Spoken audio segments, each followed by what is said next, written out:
Greetings. The following is likely going to be a waste of your time, but I posted it because I don't know. Number one, I want to get good at talking, so I gotta have some stakes with my practice, right? I do say some interesting things that I want other people's opinion on. Maybe you can give me some feedback that may shed some light into whatever I'm confused with. Watching this footage back, I don't know. I may seem kind of confused. I will make another video where I clarify a lot of what I'm trying to talk about here, but the thing is, I recorded this while I was cooking spaghetti yesterday. So, unless you want to actually listen to almost middle-aged guy ramble about about his own life, well, don't watch any further. Otherwise, maybe you stay around for the spaghetti. It was a pretty good spaghetti. So anyway, here we go. Greetings, ladies and gentlemen. I'm going to cook some spaghetti tonight. It's Sunday, so usually we cook spaghetti, and since I'm usually the one cooking nowadays here in the house, I'm gonna make some spaghetti. All I really have to chop up is onion and garlic. That's it. I already have ground pork, so it's all good. This is not going to take much. Anyway, for this video, I'd like to talk a little bit about being a result-oriented person versus being a process-oriented person. What I've concluded after years of pondering on this subject, why process is just as important as the result. Recently, I watched a video clip from a wrestling coach. Who in here gets nervous? Everybody, take a deep breath and surrender the outcome. Because when we think about the outcome too much, oftentimes paralysis happens. We do zero moves. We're scared to open up. And we do less. We wrestle not to lose. Oh, you gotta hate losing more than you love winning. No, you don't. You have to love competing more than anything in the world. And I bet you, all of you, like winning more than you like competing at all. We wanna win so bad, we don't wanna compete at all. And that's a problem. We want to win so bad, we get excited. You need to want to be in a fight more than you want to win. So stop getting excited that you'll have an easier route and start getting excited for the worst route possible. It's really hard to do because we're so outcome based. We want to win so bad. Surrender the outcome. It's going to happen. Be here, be where you are, control the controllables, and get excited for the hardest route possible. I agree with his sentiment wholeheartedly. For him, he talks about it in the context of being a competitor, being a wrestler, being a combat athlete. But I say it could also be applied to being a person, being someone who's trying to make it in this world. I've been thinking about how different it is to be a result-oriented person versus a process-oriented person, because I'm surrounded by people who are very, very, very result-oriented. Now, I don't know how it is in other cultures, but I know somewhat for Japanese people, they're more process-oriented. That's why they are the way they are. A lot of my relatives, a lot of my family, they themselves are very result-oriented. In the meantime, I am very process-oriented. It doesn't matter what I get out of it if I don't like the process. I don't give a That's why they're very frustrated with me, because it's not enough that something is good. Do I like doing it? And they're like, who cares if you like doing it? Just do it. It's good for you. But that's not enough, because I'm wasting my time. I'm wasting my life doing it. So if I'm doing it, it better be something that stimulates me, right? For instance, with cooking, I have talked to my mother about how I've been handling this responsibility so far, and the way she looks at it is that I am slaving away at the kitchen. That cooking is a hardship. Well, to be fair, my mother, of course, despite being a pretty good cook herself throughout her life, her oyster cake recipe is legendary. It's been since lost to time because, well, she's 77 now. She doesn't have the strength to make it anymore. Anyway, my mother likes to think of cooking as kind of a hardship. To be fair, before I took over this kitchen, that knife, this one, before I sharpened this, I could run it on my arm and it wouldn't make a cut. This end, mind you, not this end. This end was dull, and she liked it that way. She would cut meat with this thing. Well, this is absolutely dull, really. It's mind-boggling.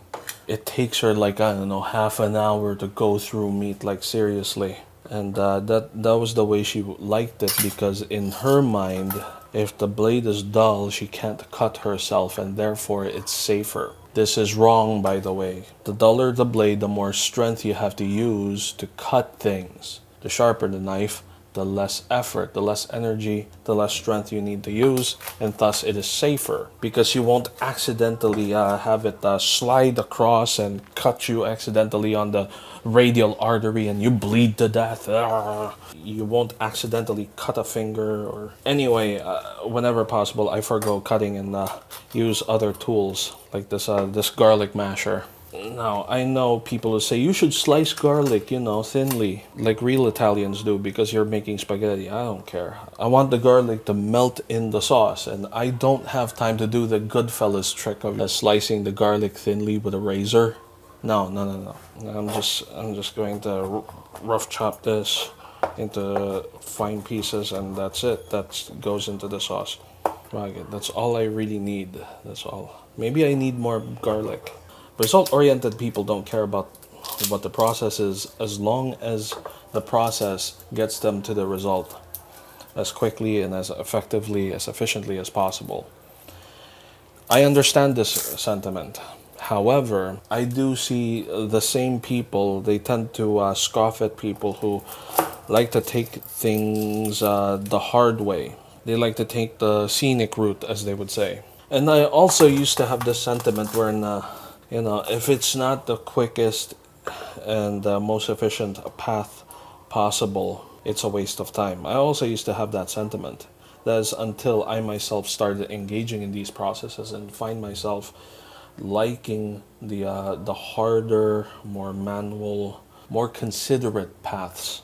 That's what I would call it, more considerate, because you're more involved in the process. I like that. I don't have to follow tradition to a T. I just need to follow it enough to get the spirit of it. Let's put it that way. So I am actually more in between doing things the old-fashioned way and doing things the most efficient way possible. I'm actually halfway. Then it got me thinking, because my family, especially my brother, had been talking to me lately and have been relaying to me their feelings about how I've been squandering my potential. Let's put it that way, because they actually have a lot of feelings about where I've taken my life.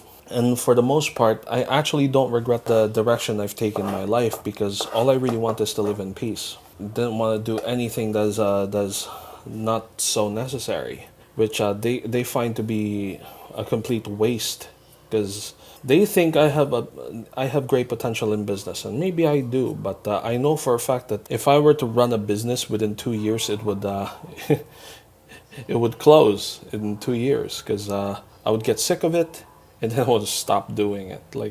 Which is going to be really bad, because once you run a business, you have employees, and you have to keep the business running so you can pay them, and that'd be really bad for me, because I'll just be pressured to do that thing, even though I don't really like doing that thing, but I have to, because other people are involved.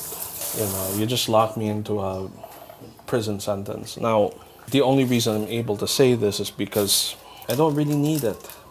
It's not that big of a deal for me. And I know it's a privilege for me to be able to say that honestly and openly. But that's the reason why I refuse to engage, is because why would I engage myself in something that other people expect of me if I could just do my own thing anyway? I like what I'm doing. Maybe I'm regretful of where I'm doing it, basically this place. I want to live alone.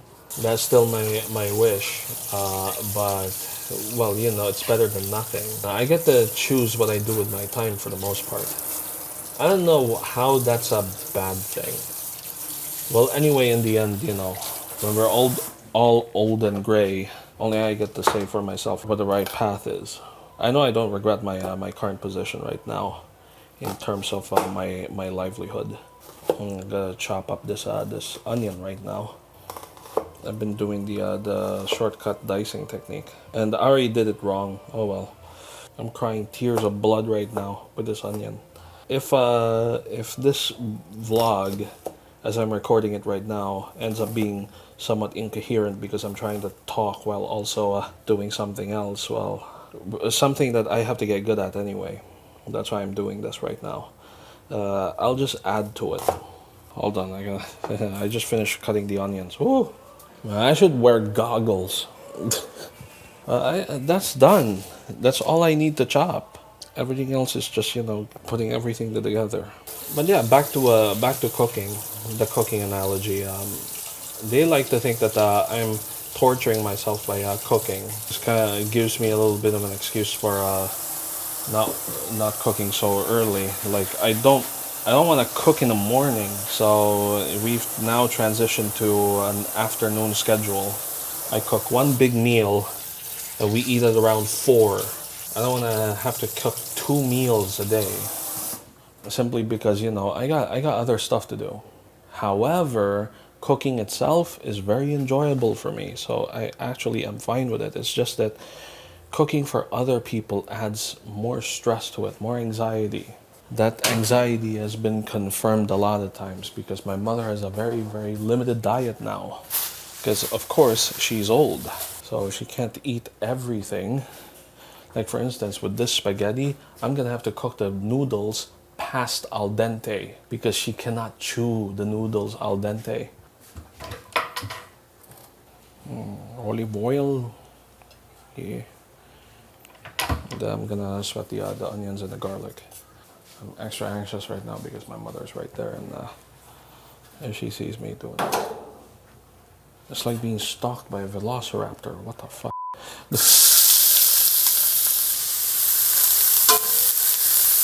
Oh yeah, I can smell the garlic already. Yeah,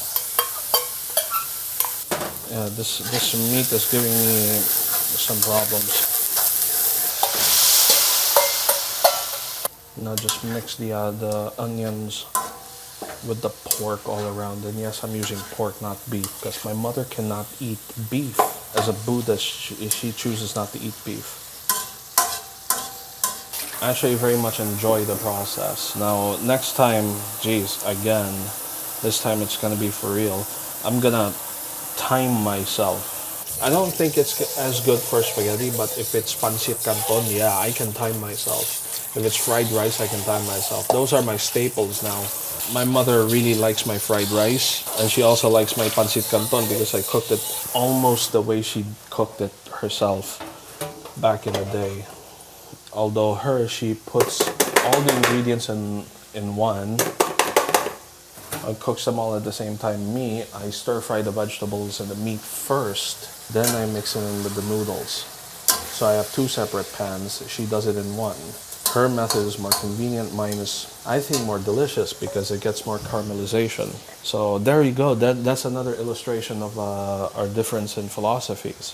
For her, is as long as she makes delicious pancit canton, or at least edible pancit canton, that's good enough. She will use the 1-pan method. Me, I'd use a 2-pan method because I think it turns out a better product. So in the end, my choice, yes, it's a longer process, yields a better result, but yeah, at the same time, result-oriented people don't always go for the better result.